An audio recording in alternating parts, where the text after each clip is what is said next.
Je m'adresse maintenant à tous les amis des enfants, à toutes les associations et institutions nationales comme internationales qui œuvrent sans relâche pour assurer l'épanouissement de chaque enfant malgache à travers l'éducation et la santé. En tant que mère et citoyenne malgache, je vois et j'apprécie tout le travail que vous faites dans des conditions souvent difficiles, compte tenu des réalités socioculturelles et économiques de Madagascar. C'est pourquoi je vous adresse aujourd'hui mon encouragement, ainsi que celui de toutes les mères et citoyennes malgaches qui expriment par ma voix le souhait de vous voir œuvrer encore plus et encore mieux que par le passé, pour donner l'espoir et les chances de réussite, les possibilités d'épanouissement aux enfants, afin qu'ils soient demain des hommes et des femmes accomplis et de vrais agents de développement du pays. Merci pour ce que vous avez déjà fait, merci pour ce que vous faites et merci pour ce que vous ferez encore.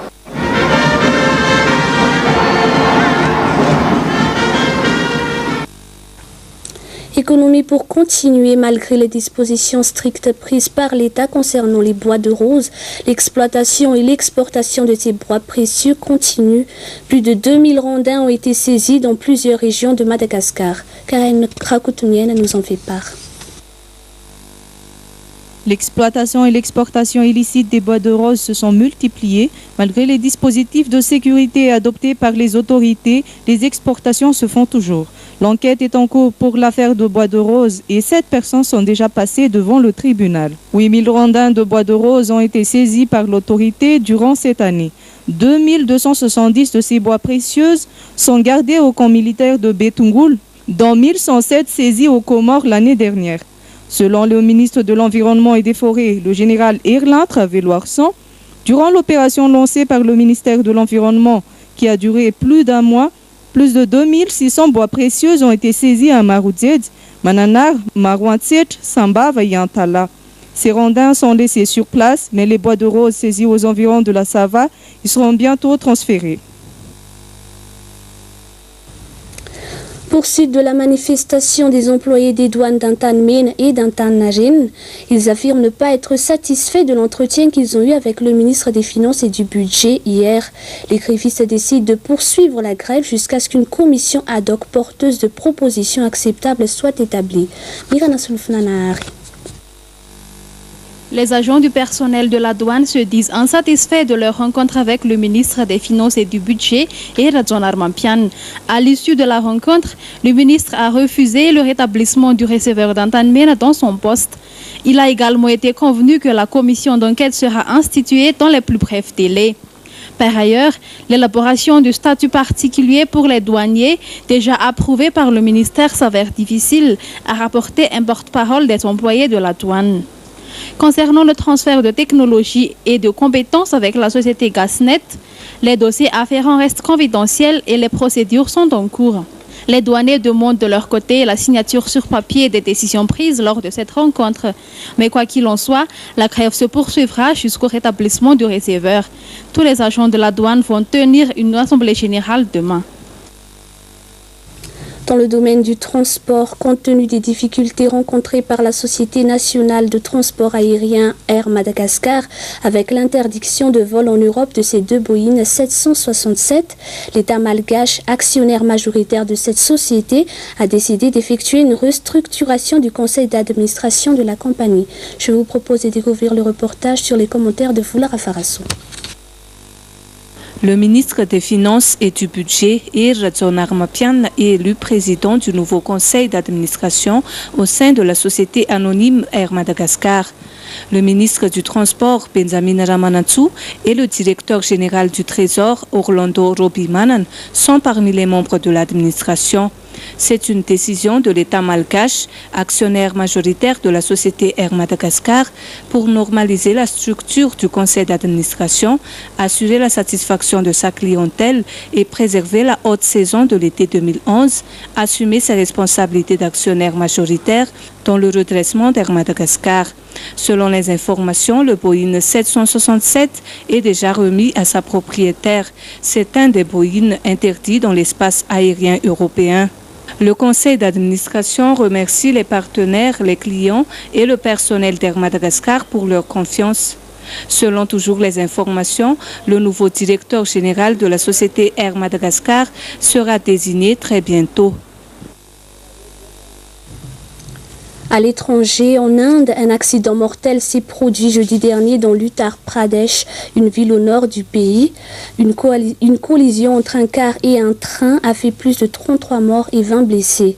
En Chine, plusieurs personnes restent toujours bloquées au fond d'une mine de charbon où un incendie a eu lieu mercredi dernier. Néanmoins, 60 mineurs ont pu être sauvés. Aux États-Unis, maintien de la poursuite pour crime sexuel de Dominique Strauss-Kahn. L'avocat de la victime demande au procureur de se dessaisir de l'affaire. En Corée du Sud, Pyeongchang accueillera les Jeux olympiques d'hiver 2018. Voici maintenant le monde en bref. Une collision entre un train et un car a tué 33 personnes et fait plus de 20 blessés jeudi matin dans l'Uttar Pradesh, au nord de l'Inde. L'accident s'est produit à 170 km de New Delhi, la capitale. Le car ramenait des invités d'un mariage et traversait un passage à niveau non surveillé quand il a été happé par le train. Chaque année en Inde, on compte quelques 300 accidents sur le réseau ferré qui transporte quotidiennement 18,5 millions de passagers. À l'est de la Chine, 28 ouvriers au moins étaient toujours pris au piège jeudi au fond d'une mine de charbon où un incendie s'était déclaré la veille par 255 mètres de fond. Dans la matinée, les sauveteurs avaient réussi à faire sortir une soixantaine de mineurs. En 2010, selon les autorités chinoises, 2433 personnes sont mortes lors d'accidents dans les mines de charbon, beaucoup plus selon les syndicats. Les poursuites pour crimes sexuels sont maintenues contre Dominique Strauss-Kahn. Ainsi en a décidé mercredi le procureur de Manhattan, qui a également exclu de se dessaisir de l'affaire, comme le réclamait l'avocat de la victime, qui accusait le bureau du procureur de fuite dans la presse. Les défenseurs de l'ex-patron du Fonds monétaire international se sont contentés de qualifier leur réunion avec le procureur de constructive. La prochaine audience devant le tribunal pénal de New York est toujours prévue le 18 juillet. La ville sud-coréenne de Pyeongchang avait promis de nouveaux horizons au comité international olympique, une perspective qui a visiblement séduit les membres du CIO qui ont plébiscité mercredi à Durban, la ville sud-coréenne, dès le premier tour pour accueillir les Jeux olympiques d'hiver 2018. Pyeongchang a été crédité de 63 voix contre 25 à Munich et 7 à Annecy. On n'avait pas vu une telle unanimité depuis 16 ans. Le CIO, tout en changeant de continent, a récompensé la ténacité de Pyeongchang 2 fois et conduite. Voici maintenant un communiqué de presse concernant le conseil de gouvernement qui s'est tenu aujourd'hui à partir de 16h au ministère d'État chargé des relations avec les institutions à Nansan. Dans le cadre des missions ministérielles touchant le partenariat établi avec la Commission électorale nationale indépendante ou CENI dans les opérations d'élaboration et de confection des listes électorales. Pour le Premier ministre chef du gouvernement d'Union nationale, le Premier ministre chef du gouvernement d'Union nationale SEM Camille Vital a dispensé des consignes et autres instructions pour que le partenariat avec la CENI soit positif. Il a par ailleurs développé les stratégies et moyens nécessaires sur place pour apporter des solutions immédiates en partenariat avec les démembrements locaux de la CENI aux éventuels problèmes. Il a également indiqué le gouvernement étant l'Union nationale, ses membres devront être partout. Pour le ministre d'État chargé des relations avec les institutions, le ministre d'État chargé des relations avec les institutions SEM Yves Mirakoutoarsou a apporté des explications sur les missions ministérielles avec la participation des membres de la CENI. Pour le ministre de l'Intérieur Florent Rakoutoarsou a quant à lui déclaré que son département, celui de l'aménagement du territoire et de la décentralisation et la CENI ont déjà saisi leurs services et concertés respectifs pour apporter tous les moyens matériels nécessaires à l'exécution de ces missions ministérielles. Les autres ministères vont en faire de même. Répartition des tâches pour chaque intervenant dans l'opération des révisions systématiques des listes électorales.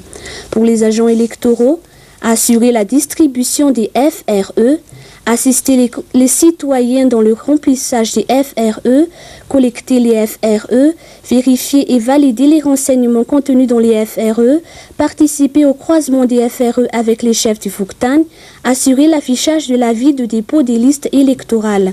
Pour les chefs Fouktan, premier responsable au niveau de Fouktan, il est chargé de la supervision et la coordination des opérations de recensement des électeurs, s'assurer de la bonne exécution de la distribution et de la collecte des FRE, assurer la vérification et la validation des renseignements contenus dans les FRE, conserver un exemplaire des FRE collectés et transmettre un exemplaire au CEC, croisement des FRE avec la dernière liste, établir et transmettre une liste des additions et retranchements par bureau de vote à la commission électorale communale, effectuer un compte-rendu au chef d'arrondissement administratif, croisement des FRE avec la dernière liste, établir et transmettre une liste des additions et retranchements par bureau de vote à la commission électorale communale.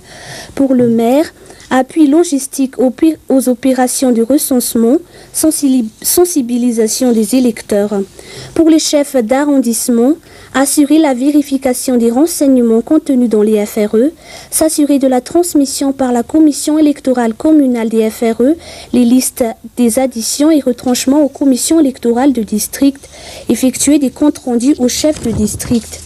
Pour la commission électorale communale, réception des FRE transmis par les Fouktan, réception, vérification et validation des listes des additions et retranchements. Pour la commission électorale de district, réception, vérification et validation des FRE et des listes des additions et retranchements, superviser les travaux effectués par les opérateurs de saisie, conserver les FRE et les listes après les opérations de saisie, transmettre au CIR les données saisies par support informatique, procéder à l'arrêtage provisoire des listes électorales, assurer la transmission des listes au Fouktan. Pour le chef de district, s'assurer de la réception des FRE et des listes des additions et retranchements au CED et la transmission au CID, sensibiliser les électeurs, coordonner l'appui logistique à la CED des services déconcentrés, organiser des réunions hebdomadaires avec les responsables des services déconcentrés avec les membres de la commission électorale de district, assurer le suivi du respect du chronogramme et tous les échelons, s'assurer la transmission des données saisies au CIR.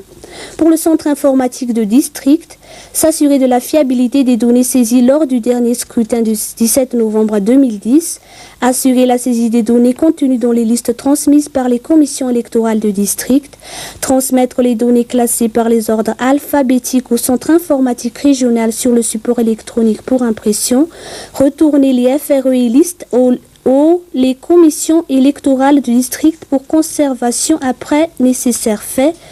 Pour le centre informatique régional, s'assurer de la disposition en quantité suffisante des consommables nécessaires pour imprimer les listes électorales, réception des données transmises par les commissions électorales de district sur support informatique, imprimer les listes électorales par bureau de vote en 2 exemplaires, transmission des listes électorales imprimées et informatisées au CER. Pour la commission électorale régionale, s'assurer de la transmission des listes électorales imprimées et informatisées aux commissions électorales de district. Et enfin, pour les chefs de région, s'assurer du respect du chronogramme de la révision systématique de la liste électorale, procéder à l'appui logistique et financier pour la réalisation des opérations de recensement des électeurs, sensibiliser les électeurs. C'est la fin de ce journal. Merci de votre fidélité et bon suite de programme à tous et à toutes. Au revoir.